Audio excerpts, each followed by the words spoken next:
The realm of vampires is one that has captivated and horrified mankind for centuries. From the cobwebbed halls of Transylvania to the foggy streets of Victorian England, these creatures of the night have wormed their way into our collective consciousness. But just how accurate are the depictions we've come to accept as fact? Are vampires truly the undead, risen from their graves to sat an insatiable bloodlust? Or is there a darker, more grounded reality lurking beneath these legends?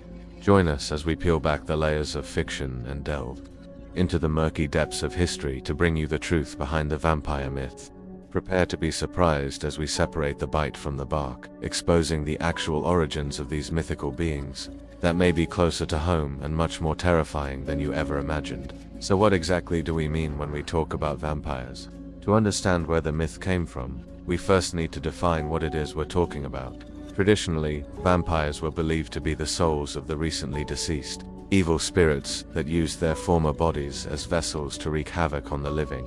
This havoc took the form of an insatiable thirst for blood, which they allegedly obtained by draining the life essence from family members or close contacts. Sounds scary, right? Well, that's just the tip of the iceberg. In truth, the portrayal of vampires in fiction has diverged dramatically from these original accounts. In modern fiction, vampires are often depicted as alluring, charismatic beings who choose to exist outside the bounds of humanity. They're frequently portrayed as tragically romantic, cursed with immortality and doomed to a life of solitude. Edward Cullen from the Twilight series is perhaps the most famous example of this type of vampire. However, these romanticized versions are a far cry from the monstrous figures described in folklore. For instance, did you know that according to traditional beliefs, vampires weren't repelled by garlic or holy symbols? In fact, they were thought to use such items as conduits to enhance their powers. Likewise, sunlight, which in modern narratives often proves fatal to these creatures, didn't hold the same power in folklore. Instead, vampires were believed to become bloated, rise and drink from the blood of family members or close contacts. It's a grim reality check that starkly contrasts with the sparkling skin and heart-wrenching good looks of modern vampire fiction.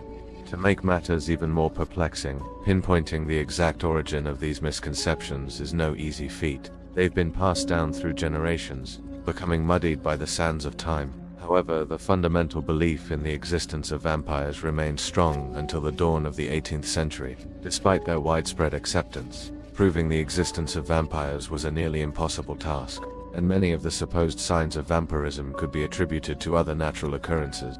For example, the belief that a body was bloated and engorged after burial was often seen as evidence of vampirism. However, this symptom could also be explained by natural post-mortem decomposition, something we now understand as a normal part of the decay process.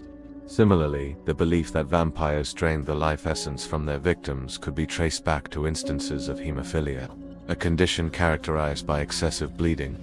This led to a widespread but inaccurate belief that vampires caused the disease, further fueling the vampire hysteria. But these examples merely scratch the surface of a much deeper, more complex narrative.